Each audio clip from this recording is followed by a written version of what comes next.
Ako si Andres. Pamilyar kayo sa akin. Sigurado ko yan. Sabi nila, bigating daw akong tao. Kaya ako'y pinagpatayo ng monumento dito sa Caloocan. Sabi ko naman, simple lang ako.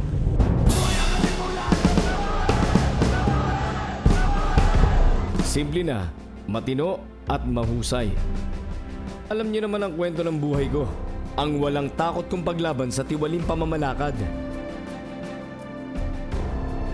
May tuwid ko lang ang daan ng ating bayan.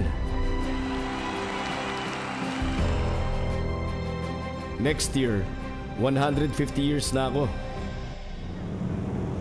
At dito sa Caloocan, saksi ako sa napakaraming kaganapan. Saksi ako sa pagpapalit ng mga lider. Saksi ako sa reklamo ng mga tao. Saksi ako sa kabi-kabilang krimen, basura, traffic, at sa lahat ng sakit ng ulo ng mga taga-Caloocan. Iisa lang naman ang nais nila, at ako rin. Balang araw, sisikat ang Caloocan. Magkakaroon din kami ng mga high-rise building. Sisiglang ekonomiya. Magbabago ang buhay ng mga tao. At yan ay ngayon na. Dahil upo ang katulad kong matino at mahusay. Hindi Andres ang pangalan niya.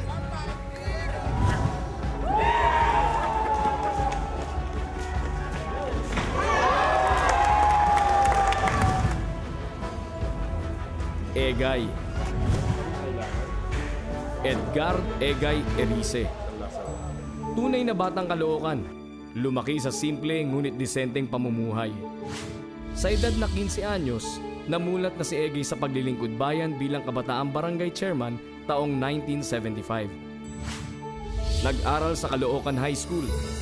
Nagtapos ng AB Political Science sa University of Santo Tomas habang isang study now pay later plan beneficiary ng Caloocan City. Nahalal na presidente ng kabataang barangay. Naging konsehal ng ikalawang distrito. Outstanding counselor dahil sa kanyang perfect attendance sa mga session at may pinakamaraming ipinanukalang ordinansa at resolusyon. Inupo natin bilang congressman ng ikalawang distrito. At isang matino at palabang vice mayor ng Caloocan City. Isang katangian ni Egay na nakakabilib ay ang katapatan at loyalty sa partido. Ang Partido Liberal. Yung kanyang pagiging loyal sa Liberal Party, ina-appreciate natin yan, no? Pero alam ko na ang pundasyon nito, yung kanyang pagka-loyal sa Liberal Party, nag-uugat ito sa kanyang pagiging loyal sa kanyang prinsipyo. Kasi tugma ang prinsipyo ni Egay doon sa prinsipyo ng ating partido, tugma sa prinsipyo ni Pangulong Pinoy. Magkatuwang sila, no? Parehas ang kanilang pananaw na ang ninanais lamang nila na masuklian yung tiwala na pinagkakaloob sa kanila ng kanilang mga kababayan sa pamamagitan ng tama, wasto at tapat na serbisyo. Matagal na naging magkasama at matalik na magkaibigan sina Egay at Secretary of Department of Interior Local Government Mar Rojas. Ayon kay Rojas, si Egay ang kaibigang... Matagal ko nang kilala si Egay. No? Siya isang totoong kaibigan. Good times, bad times, andyan siya. Hindi lamang sa larangan ng politika, hindi lamang sa mga masasalimuot at matitinding laban para sa mga prinsipyo ng partido at ng good governance. Naalala ko nung lahat kami ay nasa oposisyon. Biro mo, hindi madali maging oposisyon laban ng Malacanang. No? Pero ang pinaglalaban natin kung ano lang ang tama. Nandun si Egay, hindi natinag, madaming mga tukso na dumating sa kanya. Madaming mga pabuya, madaming mga offer, madaming mga lumapit sa kanya.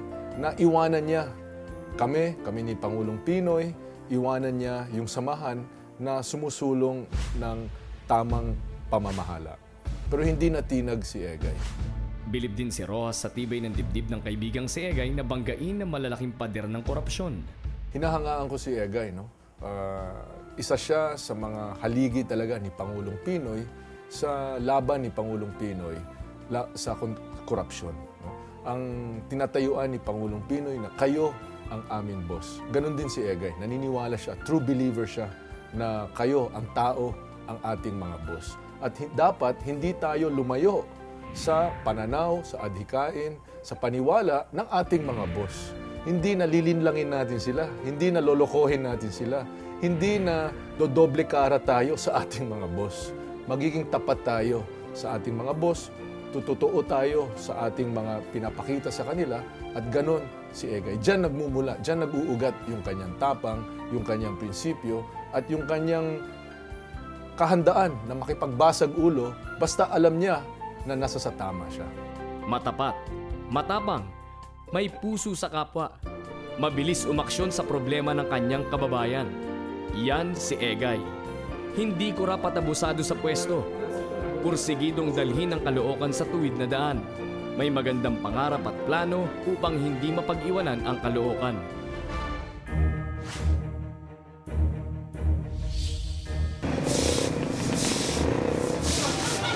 Nabigyan din niya mga kababayan niya ng pagkakataon na makapagtrabaho. Naging daan siya para mailunsad sa kanyang nasasakupan ang proyekto ng DOLE, ang tupad o tulong pangkabuhayan sa disadvantaged workers. May 6,000 manggagawa ang kumita ng 3,000 piso kapalit ng 10 araw na community service. Trabaho rin ang handog ng isa pang programa ni Egay na Cash for Work. 1,000 tao naman na nabigyan ng 342 pesos kada araw para sa paglilinis ng mga kalye at estero. Itong Cash for Work ay isang programa ng pamahalaan natin ngayon para makatulong dun sa mga kababayan natin na kapuspalad. Alam naman natin, ang bansa natin ngayon ay umuulad pero matagal bago bumaba sa masa. Ngayon, itong Cash for Work, ito direktang nagbe-benepisyo yung mga mamayan. Sabi ko po, pagkasahod ko, papagawa ko na ipin ko para makangiti na ako eh. Isa sa benepisyaryo ng Cash for Work ay si Reynaldo de la Cruz, na walang alinlangan na binigyan ni Egay ng trabaho sa kabila ng kanyang kapansanan. Talaga pong natutuwa kami. Napakalaking tulong po sa amin. Unang-una po, nakilala po kami sa komunidad na kahit na may mga kapansanan kami, kaya pala namin gumanap ng dapat gawin, nung magagawa ng mga normal na tao. Nag-organisa ng livelihood training para sa nail art at silk screen t-shirt sa mahigit 1,400 niyang kababayan. Natulungan din ni Egay ang maraming junk shop sa Caloocan. Hinarang kasi ni Egay ang tangkang pagpigil ng eksportasyon ng scrap metals na pinagkakakitaan ng maraming magbabakal. Alam ni Egay ang daing nila.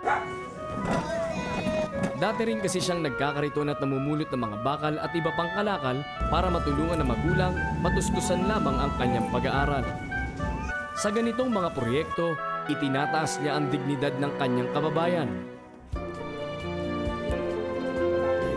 Nagpasa ng ordinansa para mamodernisa ang Poblacion Market sa 10th Avenue na ngayon ay ginawang Judicial Building. Muling ihalal, Egay Erice sa Kongreso. Kandidato ni Pinoy, number 4 sa balota. Huwag magpaiwan, Caloocan.